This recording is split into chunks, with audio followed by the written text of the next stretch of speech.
Every Assassin's Creed protagonist has a hidden blade. Most of them have something else too. Isu DNA, ancient artifacts, literal god consciousness living inside their skull, but not all of them got the memo. So today we're ranking every single protagonist from weakest to strongest, and trust me, the gap between the bottom and the top is absolutely insane. Starting with the one guy who showed up to a supernatural arms race with a fancy crossbow, Arnaud Dorian. Arnaud Dorian is not a bad assassin. He's a master assassin of the French Brotherhood, active during the Revolution, and his stealth game is genuinely elite. The man used the Phantom Blade, a miniaturized silent crossbow mechanism that had been standard issue among French assassins for decades. He didn't invent it, but he was deadly with it. But here's the thing, compared to the rest of this list, he's running on fumes. He technically got his hands on a couple of pieces of Eden, a damaged sword and an apple, but neither one defined him. The sword was broken, the apple was a plot device he handled rather than mastered. His actual combat effectiveness comes down to conventional weapons, poison, and being really good at reading the environment.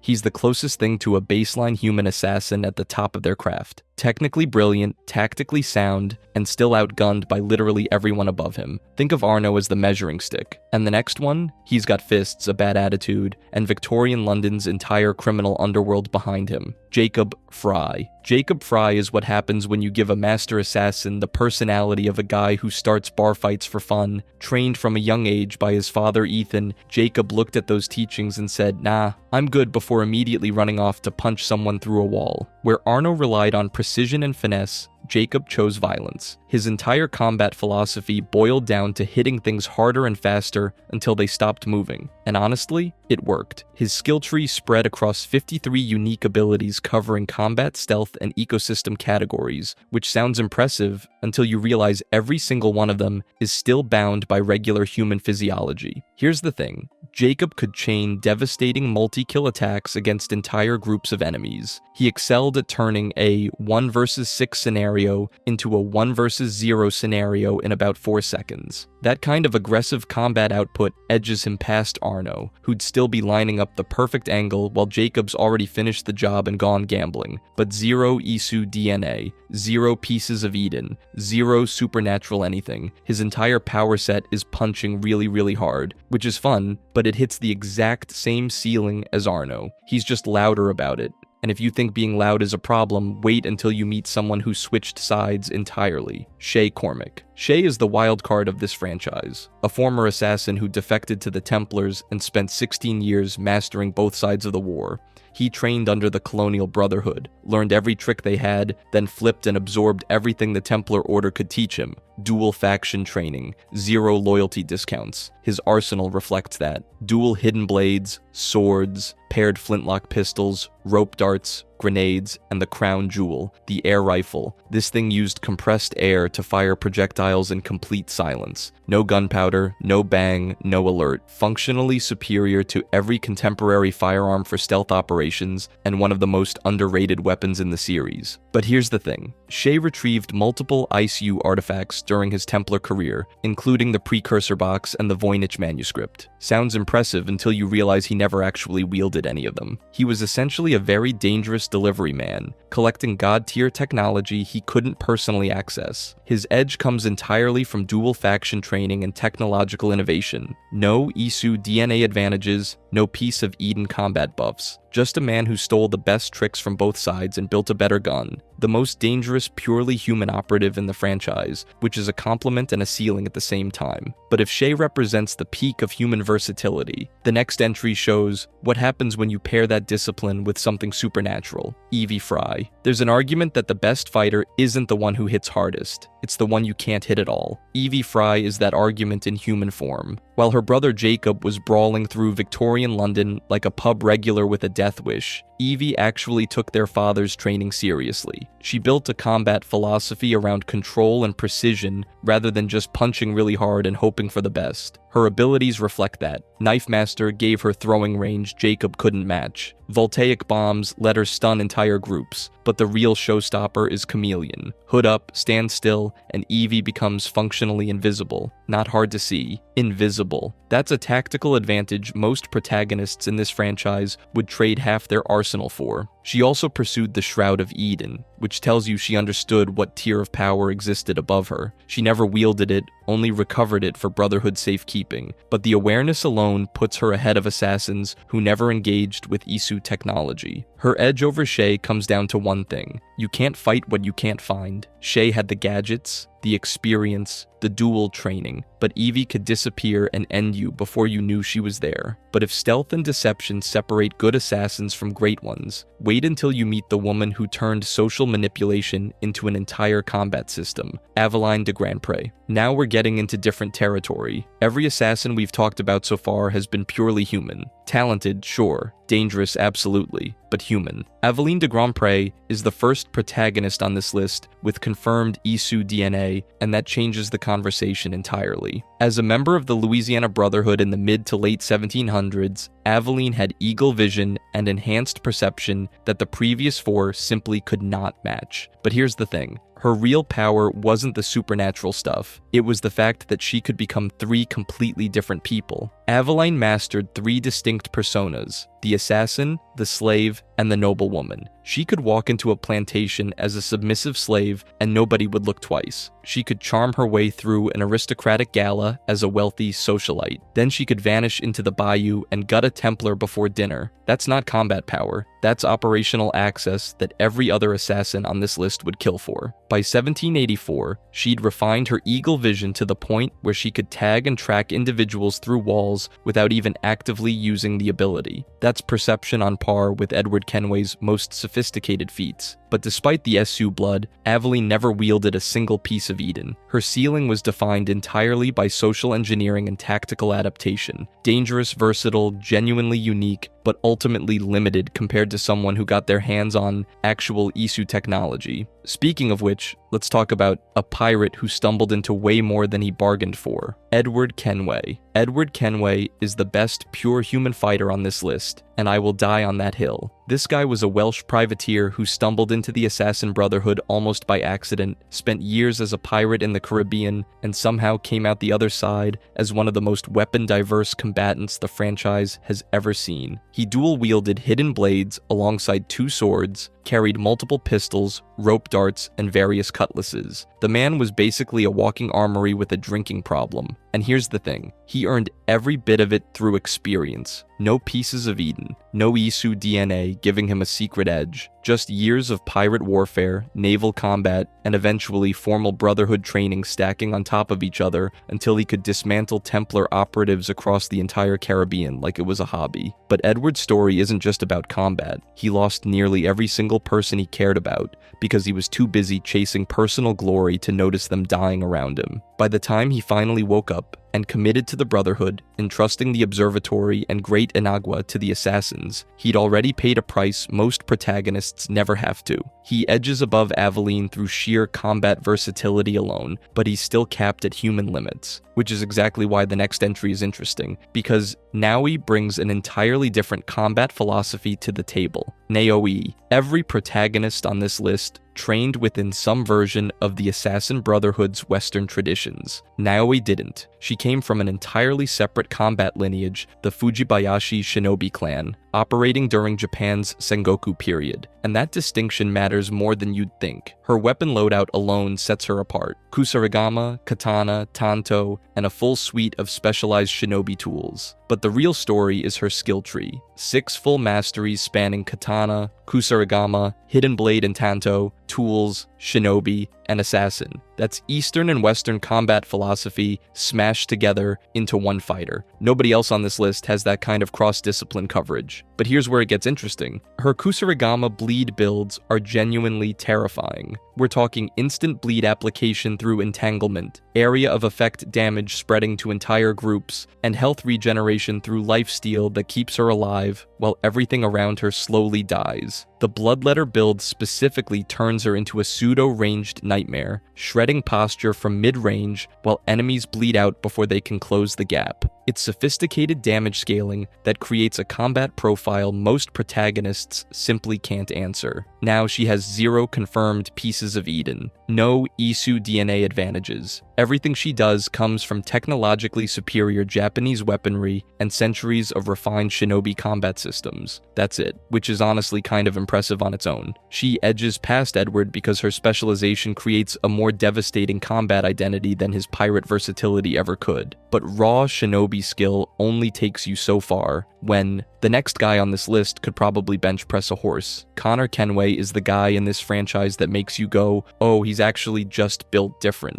And I mean that literally. Raden Hanake-tan, his Kanyenkeha Ka birth name, is arguably the most physically imposing protagonist the series has ever produced. Taller than almost every other assassin on this list, with a frame that translates directly into melee combat dominance through sheer leverage and reach. Here's the thing. Most assassins rely on blades, gadgets, or supernatural artifacts to get the job done. Connor just suplexes people, full wrestling moves, drop kicks. He fought entire squadrons of British soldiers unarmed and won using techniques that belong in a WWE ring, not the American Revolution. His combat animations had enemies literally flying backward from his strikes, not stumbling, flying. Visually, he's the most devastating melee combatant this franchise has ever animated. Now, the Tyranny of King Washington DLC did give him access to supernatural powers. The bear granted him raw strength and fury. The eagle and the wolf added mobility and pack tactics. Warpaint, alpha of the pack, the whole thing. For a brief window, Connor was operating on a completely different level. But here's the kicker. Those powers only existed in an alternate reality. They're not canon. Strip all of that away, and Connor is still the strongest human on this list, operating on nothing but muscle, training, and the kind of physicality that made redcoats ragdoll across battlefields. He's the undisputed physical powerhouse, but physical strength has a ceiling. And the next entry on this list, he started pushing past human limits a very, very long time ago. Altair Ibn Lahad. This is where the list stops being about who hits hardest and starts being about who changed everything. Altair became a master assassin at 24 years old. That's not just impressive, that's historically unprecedented within the Order. Nobody had done it that young before, and he didn't slow down from there. He served as mentor of the Levantine Brotherhood from 1191 until his death in 1257. That's 66 years of continuous leadership. And during that time, he transformed the Assassins from a regional operation into an international organization spanning Europe and Asia. But here's the thing, Altair's real weapon was never a blade. It was the Apple of Eden, and unlike other protagonists who used pieces of Eden to punch harder or mind control people, Altair used his to gain knowledge. The apple granted him extrasensory perception, retrocognition, and psychometry, meaning he could literally revisit past events with perfect clarity and recreate prior occurrences. He used that information to pioneer the Brotherhood's fundamental tools and techniques. Every hidden blade modification, every tactical doctrine, every organizational structure that later assassins inherited, that traces back to him. And then there's the longevity issue. At 92 years old, Altair retained the same strength, stamina, and combat skill he had in his prime. A 92-year-old man performing like he's 25. That's not discipline. That's not a good diet. That hints at something in his DNA that goes beyond human, and nobody in the lore has fully explained it. He wasn't the strongest fighter on this list. He was the architect. Every protagonist ranked above and below him used tools he built, followed principles he established, and operated within a brotherhood he turned into a global force. His power wasn't personal, it was civilizational. But if Altair built the Brotherhood, the next entry built its very foundation. And he did it with nothing but rage and a broken heart, Bayek. Bayek of Siwa didn't just become an assassin, he literally invented them. Alongside Aya, he co-founded the Hidden Ones, the organization that would eventually evolve into the Assassin Brotherhood itself. Every protagonist on this list owes their entire identity to a grieving father from Egypt, who turned his personal vengeance into a global institution. That alone puts him in a different category. But Bayek wasn't just institutionally important, he was genuinely dangerous. His Medjay training gave him elite Egyptian martial combat proficiency, the kind of warrior discipline that made him effective with virtually any weapon he picked up. And underneath all that training sat something even more valuable, hybrid Isu DNA. This granted him eagle vision and, more importantly, natural immunity to the neurotransmitters that Isu artifacts use to control pure humans. Pieces of Eden that would turn a normal person into a puppet, Bayek could pick them up like paperweights, which is, a pretty significant advantage when your enemies keep waving ancient god technology around. That immunity mattered most during his fight against Flavius Metellus. Flavius was amplified by the apple of Eden's power, throwing supernatural energy blasts and operating well beyond human limits. Bayek's response to this was essentially I don't care, and he just kept coming. No artifact of his own, no divine power boost, just Medjay's stubbornness and a complete disregard for his own physical well-being. The man demonstrated pain tolerance that bordered on clinical, pushing through injuries that would have dropped anyone else twice over. His overpower abilities and adrenaline-fueled combat surges temporarily pushed his effectiveness beyond normal parameters, but honestly, Bayek's real superpower was refusing to die until the job was done. But if you think raw determination and Isu immunity are impressive, wait until you see what a full samurai brings to the table. Yasuke. Yasuke is a wrecking ball with a pulse. There's no other way to describe what this man does on a battlefield. He's not sneaking through shadows or relying on ancient bloodlines to carry him. He's walking straight through the front door with a kanabo the size of a small tree and asking who wants to go first. As the co-protagonist of Assassin's Creed Shadows, Yasuke brings something completely different to this list. He's an outsider, an African samurai operating in Sengoku-era Japan who earned his place through pure combat excellence, not brotherhood lineage or Isu inheritance. He learned the language, the customs, and the martial arts of an entirely foreign culture, then mastered them well enough to stand shoulder to shoulder with lifelong warriors, which is, slightly impressive. His weapon diversity is genuinely absurd. Katana swordplay forms his foundation, but stack a kanabo on top of that, and you've got a man who can either slice you apart or cave your chest in depending on his mood. Combinations like Rage of the Red Mist and Shade of Blight paired with Vengeful Foe turn individual encounters into something closer to demolition than combat. His hand-to-hand takedowns are brutal, his multi-kill capability rivals anyone on this list, and his entire combat philosophy revolves around one principle. Individual warrior excellence supersedes numerical advantage. Here's the thing though. 0 pieces of Eden, no confirmed Isu DNA, nothing supernatural whatsoever. Every single kill Yasuke earns comes from samurai training and raw physical devastation. That's it. And yet his melee output still edges above Bayek's, which is exactly why he sits one spot higher. Bayek had Isu immunity and Medjay resilience. Yasuke just hits harder, but raw devastation only gets you so far when the next name on this list has 3 entire games worth of experience and an apple of Eden in his back pocket. Ezio Auditore de Firenze. Look, you knew he was coming, and you knew he was going to be this high. Ezio Auditore de Firenze is the franchise's golden child, and honestly, he earned it. This is a character who went from a reckless 17-year-old watching his family get hanged to one of the most complete assassins the Brotherhood has ever produced. And he did it across 3 full games, which means he had more time to accumulate power than any single-entry protagonist could dream of. Let's start with the conventional stuff, because even without artifacts, Ezio is terrifying. He pioneered the dual hidden blade technique, allowing him to assassinate 2 targets simultaneously. Just walk up to 2 guys and end both of them before either one processes what's happening. He mastered swords, crossbows, poison darts, smoke bombs, and pressure point strikes precise enough to incapacitate someone through targeted neck hits alone. The man studied human anatomy like it was a hobby, which is,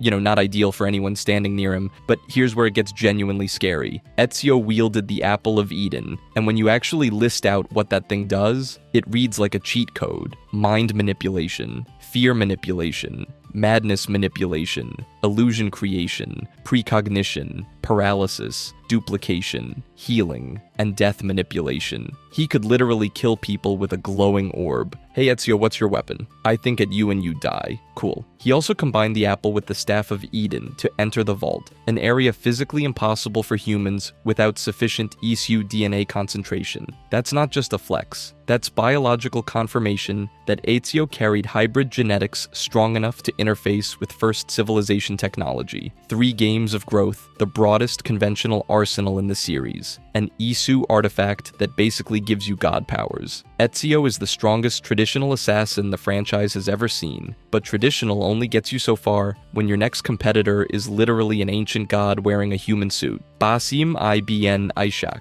Basim started his life as a street thief in 9th century Baghdad, a nobody, a pickpocket scraping by during the anarchy at Samarra.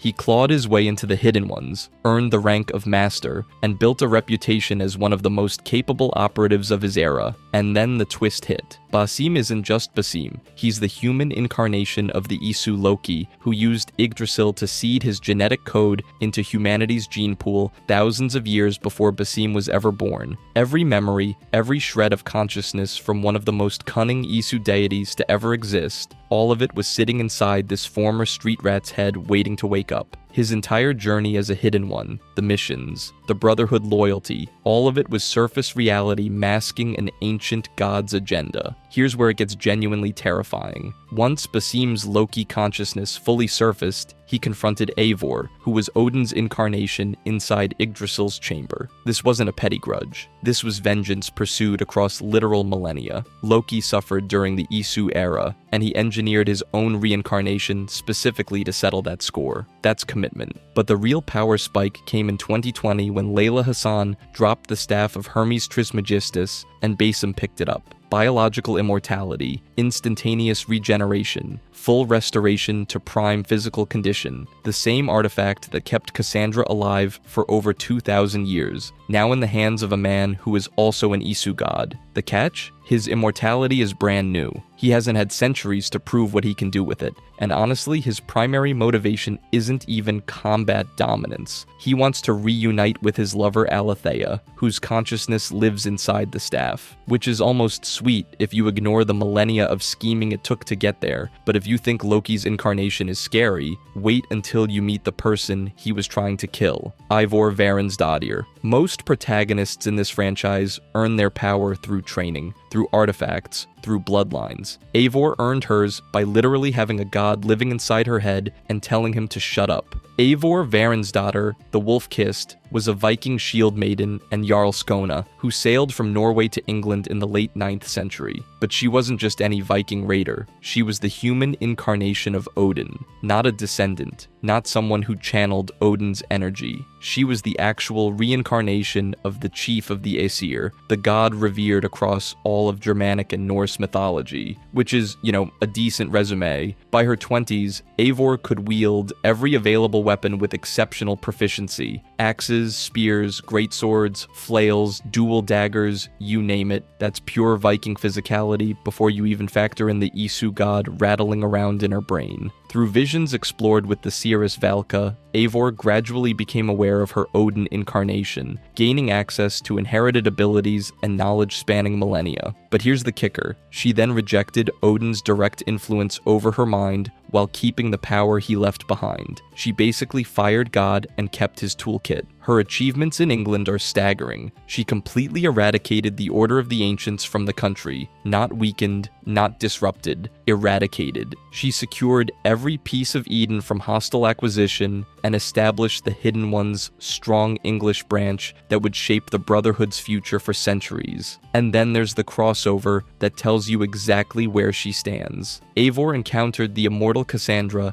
and assisted her in retrieving an Apple of Eden from Scotland's Isle of Skye. She fought alongside the franchise's most powerful protagonist, not as an equal, but as a capable ally. That collaboration alone places her in extraordinarily rare company. Eivor is a devastating hybrid warrior, an Isu god's incarnation who chose humanity over divinity and still kept the strength of both. She's the penultimate powerhouse on this list, but there's one person she helped on that Scottish island who stands above everyone, and it's not even close. Cassandra, this is the one. This is the answer, and honestly, it's not even close. Cassandra was born in Sparta in 458 BCE to a bloodline that reads like someone designed it in a lab. Her mother, Marine, was the granddaughter of King Leonidas I, the guy who held the pass at Thermopylae with 300 soldiers against an entire Persian army. Her father was Pythagoras, the philosopher, whose lifespan had already been extended by centuries through ISU technology. So on one side, you've got legendary Spartan royalty, and on the other, you've got a mathematically gifted immortal. The result was a child with an unusually high concentration of ISU DNA, higher than virtually any other protagonist in the franchise. And that concentration is what made everything else possible, because Cassandra could wield the spear of Leonidas. Not just carry it, wield it. The spear granted her cloaking, health regeneration, elemental manipulation through poison and fire, temporary boosts to speed and reflexes, explosive arrow charging, shockwave generation, and arrows that literally phased through walls. That's not an assassin. That's a walking natural disaster with a pointy stick, and she used every bit of it. Cassandra systematically identified and eliminated every single member of the cult of Cosmos across the entire Greek world. Not a chapter, not a cell. The whole organization wiped from existence. One woman dismantled a shadow government that had been pulling strings across Greece for generations. She also killed the Minotaur, Medusa, a Cyclops, and a Sphinx, because apparently mythological creatures were just side quests for her. Cool. Normal Tuesday activities. But here's where she leaves everyone else behind permanently. After reuniting with her father Pythagoras, Cassandra inherited the staff of Hermes Trismegistus, and the staff made her biologically immortal. Not lived a long time immortal. Not aged gracefully immortal. Physically unchanged for over 2,000 years. She walked the earth for 20 centuries, tracking down and securing pieces of Eden across the entire world, while every other protagonist on this list was born, lived, and died. Most of them didn't even make it past 50. Cassandra was just getting warmed up at 50. She was still active during Ivor's story in the 9th century, retrieving an apple of Eden from Scotland's Isle of Skye. That's over 2,300 years after her birth, and she hadn't slowed down one bit. She eventually passed the staff to Layla Hassan in 2018, which means she was operational for roughly 2,476 years. That's longer than most civilizations last. Every other protagonist has one or two advantages. Connor has raw strength. Ivor has Odin's consciousness. Basim has Loki's incarnation. Cassandra has the highest ISU DNA concentration, the most powerful weapon artifact in the spear, biological immortality from the staff, and over 2,000 years of accumulated combat experience. She is, without question, the strongest protagonist Assassin's Creed has ever produced. And at this rate, she's still out there somewhere, which is, mildly terrifying. If you enjoyed this video and want to see more, click the video on the screen now.